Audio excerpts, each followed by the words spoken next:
수년 전에 뉴욕타임즈에 이런 기사가 실렸었습니다. 미국 미니애폴리스에 사는 한 중년 남성이 굉장히 화가 나가지고 지역에 있는 대형 쇼핑센터인 타겟에 들어온 것입니다. 근데 이 남자가 화가 난 이유는 자신의 딸이 아직 고등학생인데 얼마 전 딸 이름 앞으로 임산부 의류, 육아 도구, 신생아 옷과 침대를 살 수 있는 쿠폰이 배달된 것입니다. 그래서 매니저를 불러가지고 이 타겟의 정책이 어린아이들에게 임신을 조장하는 것 아니냐고 따졌습니다. 매니저는 그 일에 대해서 사과하고 그렇게 사건은 마무리되는 것처럼 보였습니다. 근데 며칠이 지난 뒤에 매니저가 다시 사과하기 위해서 전화를 했을 때 그렇게 화를 냈던 중년 남성으로부터 뜻밖의 대답을 듣게 됩니다. 자신의 딸이 임신했으며 분만 예정일이 얼마 남지 않았다는 것입니다. 그런데도 이 사실을 모르고 항의를 했으니 사과할 쪽은 매장이 아니라 오히려 자기 자신이라는 그런 말이었습니다. 이 사례는 이른바 빅데이터 시대를 살아가는 우리 일상의 한 단면을 보여주는 그런 내용입니다. 예를 들어서 우리가 셀폰으로 컴퓨터로 물건을 사고자 어떤 단어를 입력하고 검색할 때 우리 개개인에 대한 정보들이 모아지고 저장되어서 그것이 기업이 가진 가치가 되고 힘이 되는 시대를 우리가 살아가고 있는 것입니다. 이 정보는 단지 내가 무엇을 사고 싶다는 쇼핑 정보만이 아니라 내가 움직일 그 모든 발걸음들이 다 기록이 되어지고 뿐만 아니라 개인적인 정치적 성향, 더 나아가서는 어떤 욕망에 대한 부분들까지도 낱낱이 기록이 남는다는 것입니다.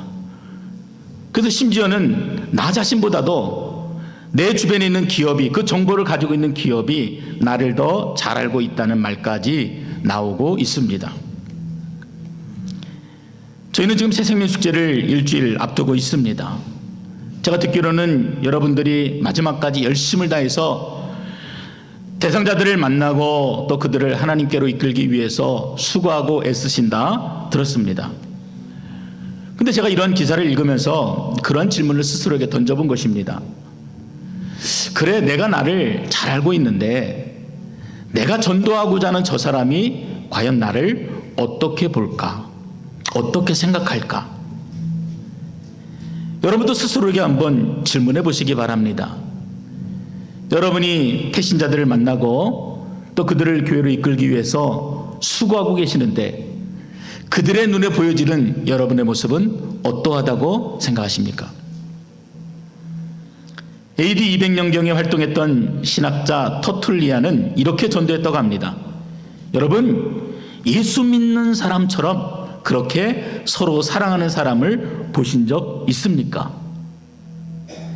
지금처럼 교회와 교단이 수도 없이 갈라진 모습이 아니라 그 당시에는 예수 믿는 사람들이 어땠다는 것입니까? 서로 존중하고 사랑하는 모습이 결코 세상 사람들도 부인할 수 없는 너무나 확실한 모습이었기 때문에 그렇게 그리스도인의 모습을 가지고 전도하였다는 것입니다.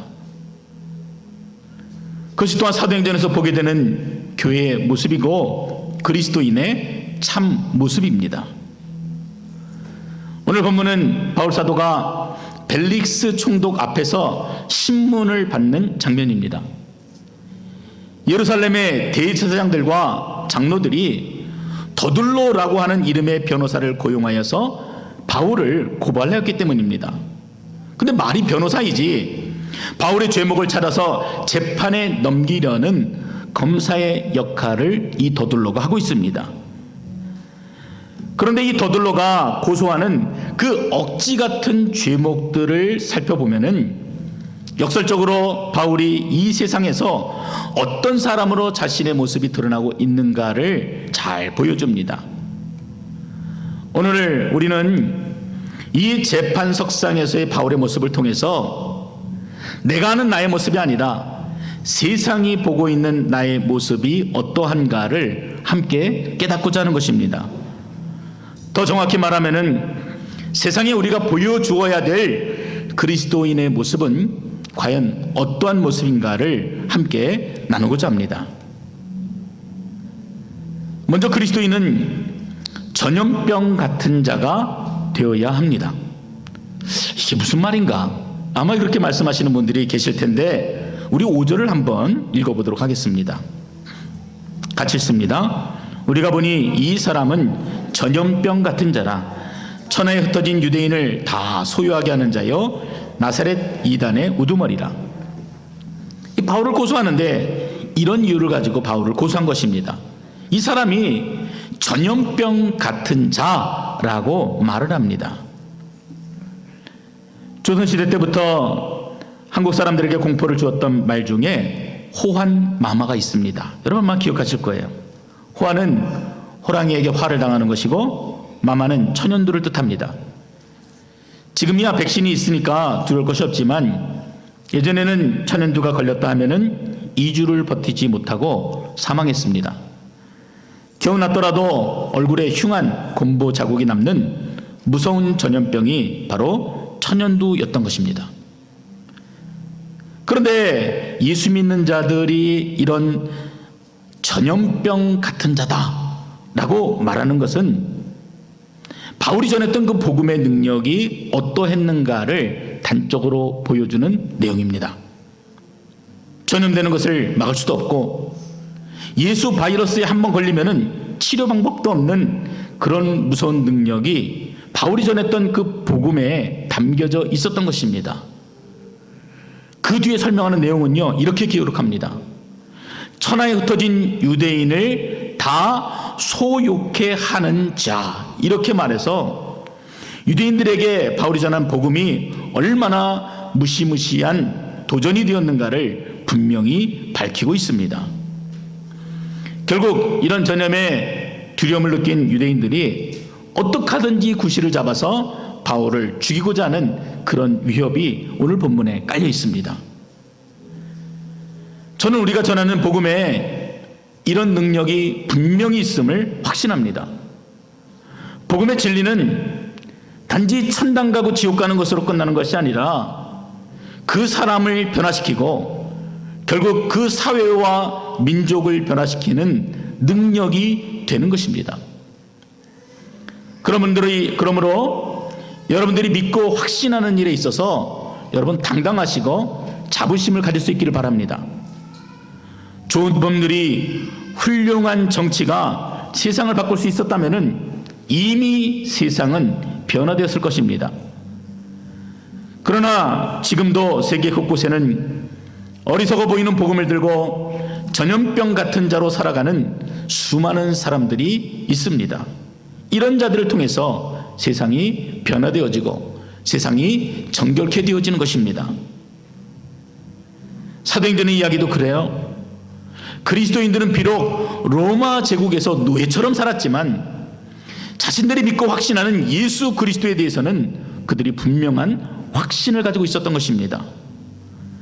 그래서 기꺼이 예수를 믿는다는 고난과 박해를 선택하고 사도 바울도 죽음이 기다리고 있는 예루살렘에 기쁜 마음으로 들어갈 수가 있었던 것입니다.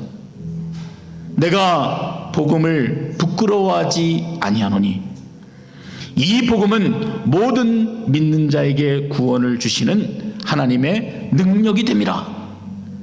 바울이 외쳤잖아요. 내가 복음을 부끄러워하지 않습니다. 나는 이 이야기만이 아니라 내가 그리스도인임을 감추지 않겠습니다 라고 하는 이 고백만이 아니라 바울이 믿고 확신하는 이 복음이 얼마나 능력 있는가를 분명한 확신과 믿음을 가지고 고백하였던 것입니다. 이 그리스도에 대한 확신이 유대 사회를 격동하였고 마치 전염병처럼 퍼져나갔던 것입니다. 오늘의 기독교는 어떻습니까? 세상에 영향을 끼치는 것은 고사하고 오히려 세상의 조롱거리가 되고 있습니다. 변화의 능력을 나타내지 못하고 오히려 교회가 더 급속도로 오염되고 있습니다. 오늘 우리에게 이미 주어진 복음이 1세기 성도들에게 주어진 복음과 동일한 복음임을 여러분 보실 수 있기를 바랍니다. 우리가 전하는 복음이 그 전달되어지는 사람들의 생명을 살릴 수가 있어요.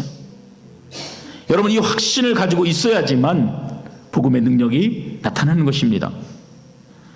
야, 내가 전하는 이 복음, 아무것도 아닌데, 나는 입술이 두 한자인데, 이런 마음으로 전해서는요, 복음의 능력이 나타날 수 없어요. 내가 전하는 이 복음이 얼마나 좋은 것인지, 이게 우리를 살리고 우리 민족을 살리고 나라를 살릴 수 있는 생명의 복음이라는 확신을 여러분이 가지고 계실 때 그 우둔한 입술을 통해서도 하나님의 영광이 드러나게 되는 것입니다. 여러분, 그렇게 전해지는 복음이 생명의 싹을 터요. 그렇게 전해진 복음이 전염병처럼 주변으로 확산이 되어서 가정이 살아나고 절망과 두려움 가운데 있었던 사람들이 살소망으로 새롭게 되어지는 그런 능력이 나타나는 것입니다. 더들로가 지적하는 바울의 두 번째 제목은 바울이 나사렛 이단의 우두머리라는 것입니다. 뭐 어거지 같지요. 그런데 이 단어를 좀 구분해서 보면은 그 의미가 분명해집니다. 바울이 나사렛 이단 소속이고 또 하나는 그 집단의 두목 교주라는 것입니다. 저는 여러분이 철저하게 나사렛 예수 소속이 되시기를 주의 이름으로 축원드립니다. 요즘에 대충대충 사는 것 같아요. 믿는 것도 대충대충, 예수를 따르는 것도 대충대충, 기도하는 것, 말씀 보는 것. 예전에는 우리 선배들이 참 생명을 걸고 지키고 그렇게 새벽을 깨우면서 하나님 앞에 나아갔는데 요즘에 믿는 사람들을 보면 별로 구분이 없는 것 같습니다. 근데 바울은 누가 보아도 나사렛 예수에 속한 사람이었다는 말입니다. 성경에서 예수님을 나사렛 예수라고 부를 때는 야, 그 시골 촌사람, 이런 조롱이 담긴 호칭입니다. 이스라엘 류모세 선교사님이 쓰신 책에 보면은 이 조롱 섞인 단어에도 메시아라고 하는 의미가 담겨져 있다고 합니다. 본래 나사렛은 히브리어로 나츠라트인데 그 어원을 보면은요, 올리브 나무의 뿌리에서 나온 가지인 넷제르라고 하는 단어에서 비롯되었다는 것입니다. 근데 우리가 기록하고 있는 것처럼 이사야 선지자가 메시아에 대해서 예언을 할 때 이렇게 말을 했습니다. 이새의 줄기에서 한 싹이 나고 그 뿌리에서 한 가지가 나서 결실할 것이다.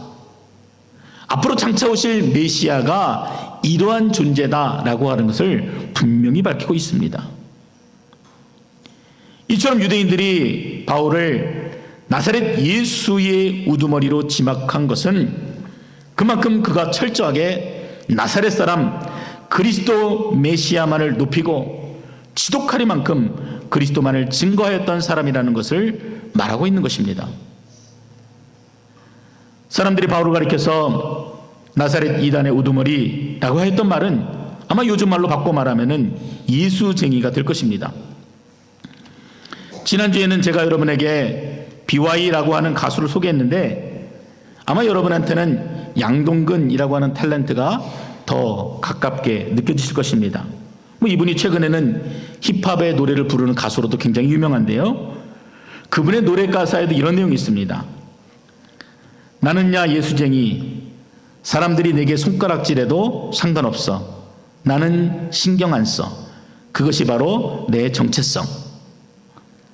예전에 그리스도인들을 비난하면서 조롱했던 말이 예수쟁이였어요.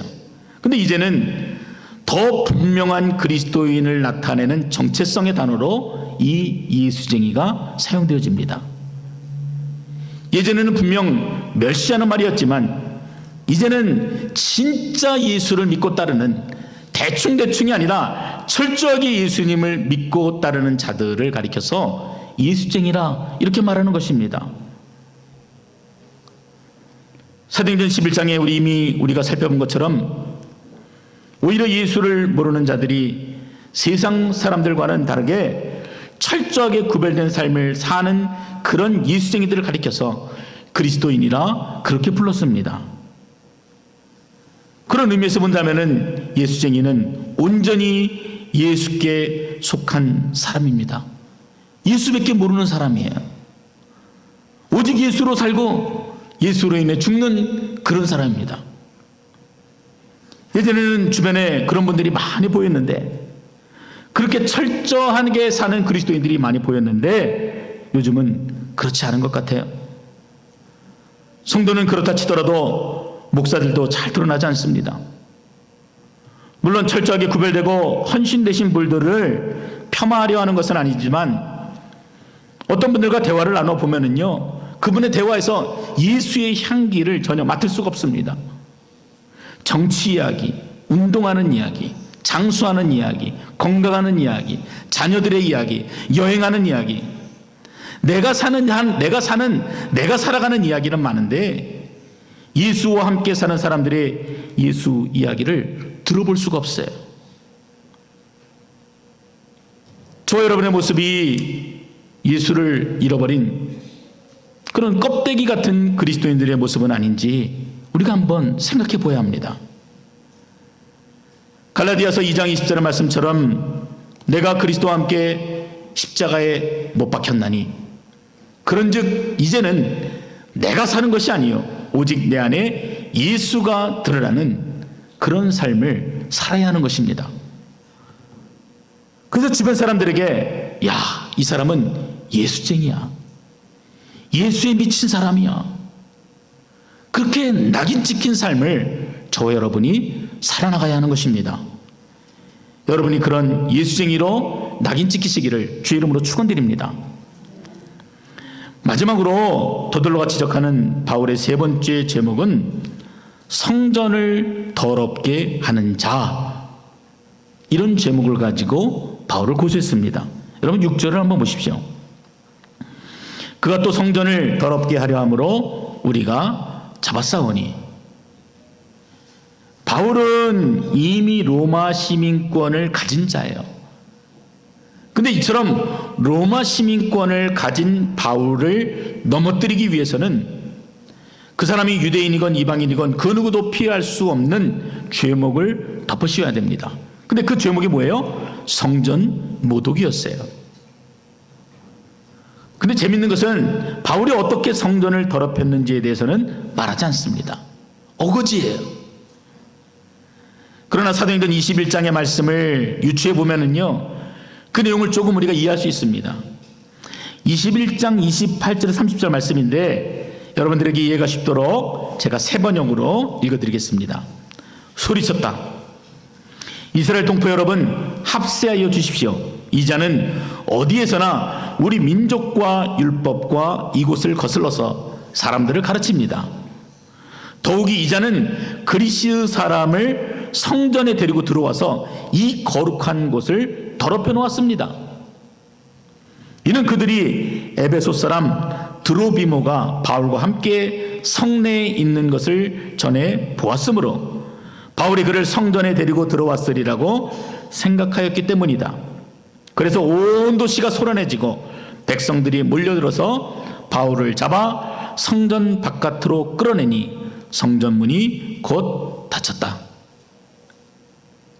에베소에서 복음을 전하던 바울이 탐탁치 않게 여겨졌던 유대인들이 있지도 않은 일을 만들어서 지금 바울의 트집을 잡고 있는 것입니다. 어제 뉴스를 보니까 어떤 남자가 부부싸움을 하고 홧김에 트럭을 몰고 바다로 들어갔다가 겨우 구출되었다는 그런 내용을 보았습니다. 근데 마찬가지로 성전에 들어갔던 유대인들이 뭘 봤냐면은 그렇게 왼수처럼 여기던 바울이 그곳에서 예식에 참여하고 있는 것을 보자 그 분노가 폭발한 거예요. 그래서 말도 안 되는 제목을 덮어 씌워서 그래서 그 주변에 모여들었던 사람들을 충동하고 그리하여 바울을 즉결 심판대에 세우고자 이러한 제목을 붙인 것입니다. 이동훈 목사님은 이 부분을 이렇게 해석하셨습니다. 영혼 사랑에 대해 특별했던 바울이 이방인 드로비모를 데리고 성전 투어를 시켜주고 있었다는 것입니다. 근데 이방인들의 출입을 금하던 곳까지 데리고 들어가서 유대인들이 여기고 있는 그 정신을 망가뜨렸다. 이런 오해를 바울이 받았다는 것입니다. 근데 바울은요, 유대인이에요. 철저하게 하나님과 성전에 대해서 배우고 잘 알고 있는 자입니다. 어디로 가면은 이방인들이 들어갈 수 없는지, 어디는 유대인이 갈 수 있는지를 누구보다도 잘 알고 있는 사람이 바울이에요. 근데 바울이 어떻게 한 것입니까? 이방인을 데리고 그 율례를 지키며 분명히 가르쳤을 거예요. 보여줬을 것이에요. 그런데도 사람들은 이 바울의 흠을 잡기 위해서 바울에게 죄를 덮어 씌운 것입니다. 사실은요, 이런 생각도 좀 해볼 수가 있습니다. 바울이 사람들에게 미움을 받고 있었더라면은 바울이 어떤 행동을 하더라도 분명히 오해를 사게끔 되어 있습니다. 이방인들의 뜻을 거니로도 분명히 오해를 받을 수 있고, 이방인들과 함께 있는 것만으로도 오해를 받을 수 있는데 바울이 그것을 감수하고 이방인을 데리고 성전뜰을 거닐었다는 것입니다. 여러분, 그 이유가 궁금하지 않으십니까? 아마도 바울은 그 이방인의 마음을 너무나 잘 알고 있었을 것입니다. 지금도 수많은 사람들이 예수님의 발자취를 따라서 성지 순례를 다녀오는 것처럼 이방인 신자, 정말 자격이 없다고 여겼던 자들이 하나님을 알고 하나님의 사람이 되었더라면은 하나님의 계시는 성전의 뜰을 밟고 싶은 것은 그 누가 보아도 분명한 사실이었던 것이죠. 바울이 그 마음을 알았어요. 그래서 내가 그곳에 가면 어떤 행동을 해도 누명을 당할 것이라는 것을 알고 있음에도 불구하고 드로비모를 데리고 그 성전을 거닐었던 것입니다. 분명 이 부분에는 해석하는 부분에 많은 상상이 담겨져 있는 것이 분명합니다. 그러나 저는 이야기가 충분히 가능한 이야기라고 생각합니다. 여러분은 복음을 전하기 위해서 바울과 같은 희생을 기꺼이 감수하십니까?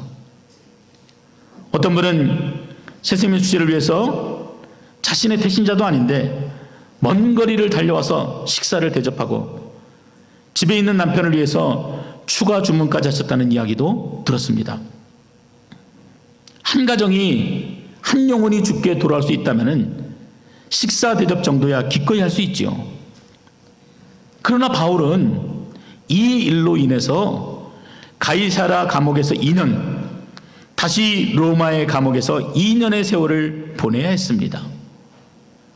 그러나 성경 어디에도 바울이 이 일을 후회하였다 이렇게 기록하지 않습니다. 이처럼 한 영혼을 구원하는 것이 그 사람의 존재 목적이었기 때문에 바울은 기꺼이 그 일들을 기쁨으로 감당한 것입니다. 바울이 성전을 더럽게 한 자라는 것은 내가 복음을 위해 한 영혼이 죽게 돌아오기까지 어떠한 희생도 감수할 수 있는 그런 자가 되었는지를 우리 스스로에게 질문하고 있는 것입니다. 벌써 30여 년 전의 이야기지만 제가 대학교 시절에 기독교 서클에 속해 있었습니다.